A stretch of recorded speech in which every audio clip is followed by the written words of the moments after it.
Hey, good morning, COD students. It is Professor Fitzpatrick, and we are going to go through a little review of Module 3, and then I'll introduce you to Module 4. So Module 3, as you all experienced, was on cardiorespiratory fitness. So if we're talking cardiorespiratory, we're talking about the heart, the lungs, and then the supporting structures such as your vascular system, your blood vessels, and also your airway. And so if we're looking at improving cardiorespiratory fitness, that's where we talked about you want to work in that target heart rate zone, right? And so to do that, we first determined your maximum heart rate, which is one way to figure that out is simply 220 minus your age will give you, again, theoretical maximum heart rate, right? You could, they do tests where you get on a treadmill and you really go at it, and you can essentially kind of find out what your true maximum heart rate is. But this is an easier way to do that. And then you then take a percentage of that. So a lot of you used, about 60 to 80, which was in the reading. 60 to 80% of your maximum heart rate. So that's the area where they're suggesting you can work as far as that intensity. If you exercise consistently in that intensity, you can improve your cardiorespiratory, or sometimes I call it your aerobic fitness. And so most of you did a great job with those a couple of simple equations to figure that out, right? And I hope that gave you kind of some insight to, when you're exercising, one way where you can find that zone is simply through heart rate. And I know a lot of you probably exercise, because you said it in your the answer to your third question, with some type of heart rate monitor on. And so you can look and see, okay, this is my maximum heart rate, here's where I want to be, and now I'm exercising and I'm either in that zone or I'm out of that zone. Again, depending on what your goal is. I do recognize there are times when you're going to want to be potentially above that zone. A lot of you gave great examples of hiking, cycling, jogging, running. There was trampoline, jumping, which was cool to see. I think there were a couple other unusual ones, but great work there. I'm glad you're getting an opportunity to do that. And I hope you saw that, it's not just a matter of finding the correct or preferred activity to do, but then finding the intensity, right? And so that can either be, you can improve the speed. Some of you recognize that you can just change the terrain, right? Some of you talked about going up the bump and grind trail, right? And if you're going up that steep section and you can't get a word out, you're probably at the top end of that threshold, if not above it, okay? And I hope you saw also that, so one way to find that zone is the heart rate, right? Actually have it on your wrist or however you're gonna monitor it. The other couple ways are the rate of perceived exertion scale, which is that scale, it's kind of hard to picture in your head because it's not just the initial one that they presented, which was 1 to 10, which is kind of more intuitive, but it was the scale from 6 to 20. And the reason they did that is because it's easy to then calculate roughly what your heart rate would be, right? So if you multiply it by 10 or simply add a 0 to the end of the rating you give it, you get about what your heart rate might be. And this was determined, someone just didn't come up with this theory. They came up with this theory through testing, right? So they would put people through various exercises, find out when they are at an RPE of, say, 70, or so RPE of 7, and what they found was, okay, oftentimes those people have a heart rate that's near 70, right? It's not an exact science because we're all different in how our heart and our cardiorespiratory system responds to exercise, and also in how we perceive effort. But so that's one way, because I for one, I don't like to monitor my heart rate when I run. I find it, I'd rather daydream or something like that. So an RPE works for me because I can just kind of think about where I'm at. Also, the talk test is another tool, right? Because if you can get out, not a full conversation, not like I'm doing right now, I'm not currently in that zone, but if I could only get out a comment or two or a phrase, then I'm more likely to be in that target heart rate zone. So great work there. Let's look at Module 4. So we're moving on to muscular fitness. And so it's going to take you through the anatomy of a muscle. It's going to then take you through the physiology of how a muscle contracts. Both are very interesting. They'll kind of give you an insight into the complexity of how our muscular system works. But your first question pertains to muscle fiber type. And this is, I find interesting because this is like they're going to present that there is type 1, type 2 muscle fibers.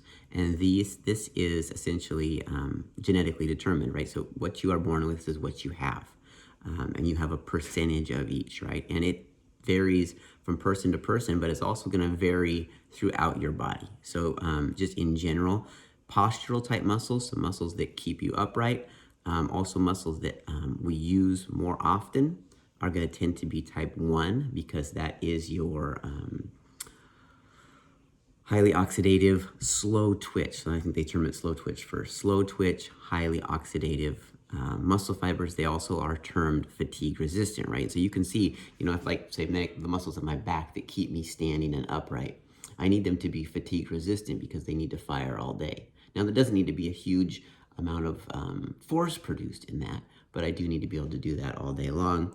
Whereas your type 2 muscle fibers are called fast twitch or low oxidative, right? So they don't use as much oxygen and they are thus not fatigue resistant. So they'll fatigue quicker.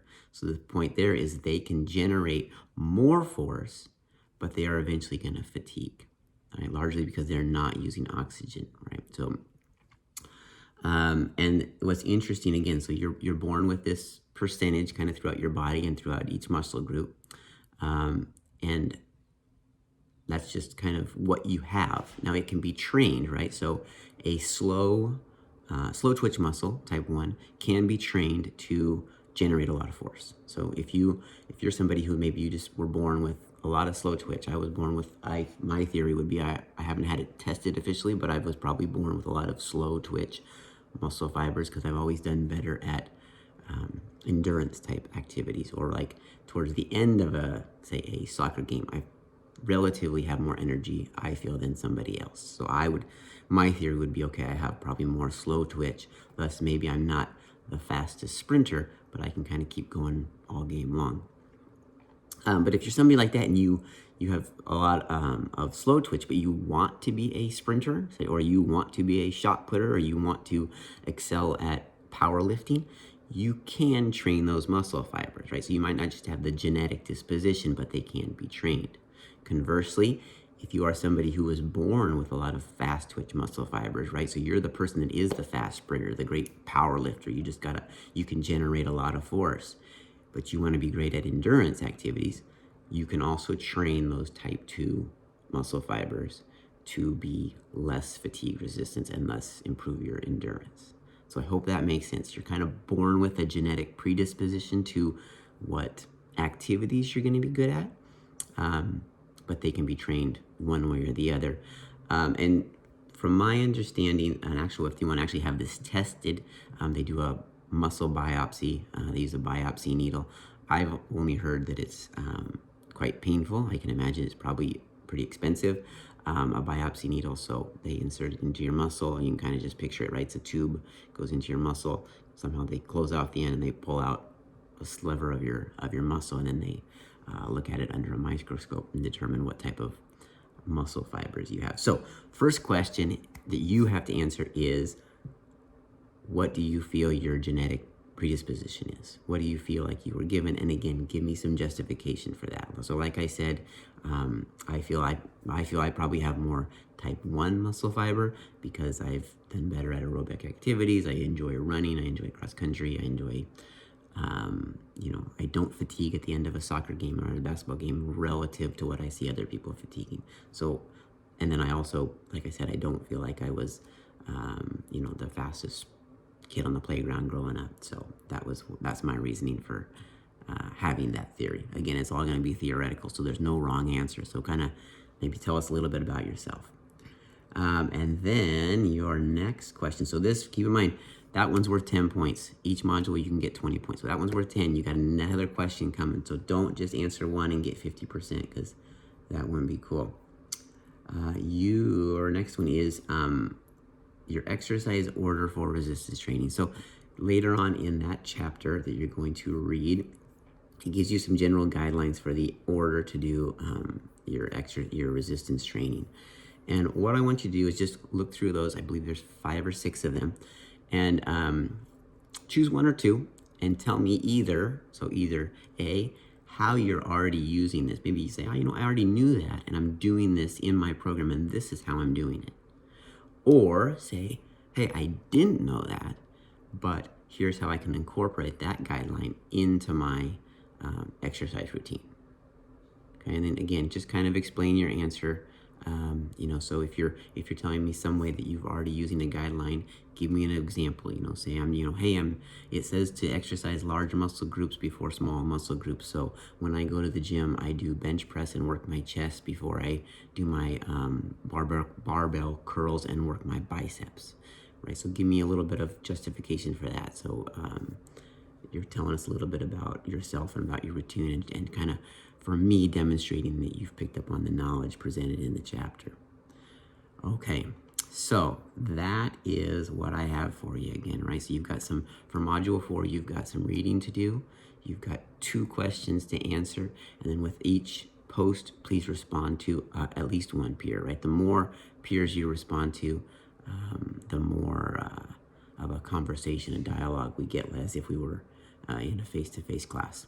All right, so keep at it. I hope you guys keep addressing your cardiorespiratory fitness, and then I hope now this next module is encouraging you to continue working on your muscular